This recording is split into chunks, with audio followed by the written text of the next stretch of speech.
Ang malaking pagbabago sa kanyang personal na buhay. Kabilang na ang kanyang pagpapakasal. Inihayag naman ni Arnel ang pagsaludo niya kay Charisse. Nagpapatrol, Mario Dumawal. Ang daming napasaya ni Arnel Pineda sa kanyang courtesy call sa Quezon City Hall. Pinagmalaki ng sikat na lead singer ng Journey ang pagiging residente sa binansagang City of the Stars.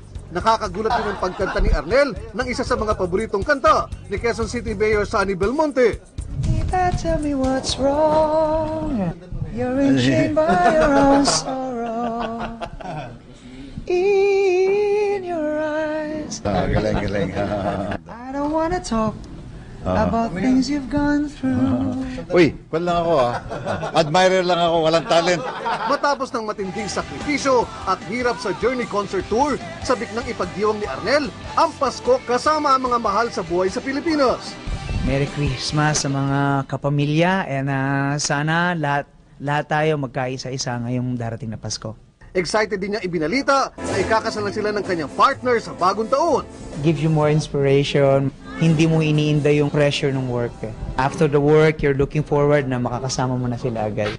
Magtatayo na rin siya ng foundation para sa mga batang naligaw ng landas tulad niya noon. Nagpapagaling pa si Arnel sa kanyang trangkaso at mahigpit ang payo ng doktor na ipahinga muna ang kanyang boses hanggang Disyembre. Kaya nga humihingi ng tawad si Arnel kay Sam Milby dahil baka wala pa siya sa kondisyon para sa duet nila sa kanyang concert, gayon din sa iba pang shows at guestings.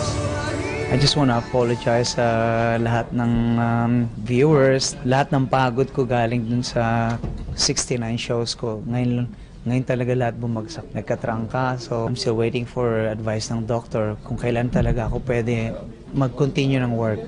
Samantala, ikinararangal din ni Arnel ang penomenal na tagumpay ni Charisse Pempenco.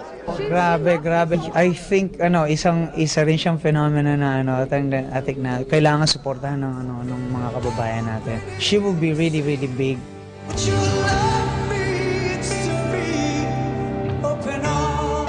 Mario Dumawal, Patrol ng Pilipino.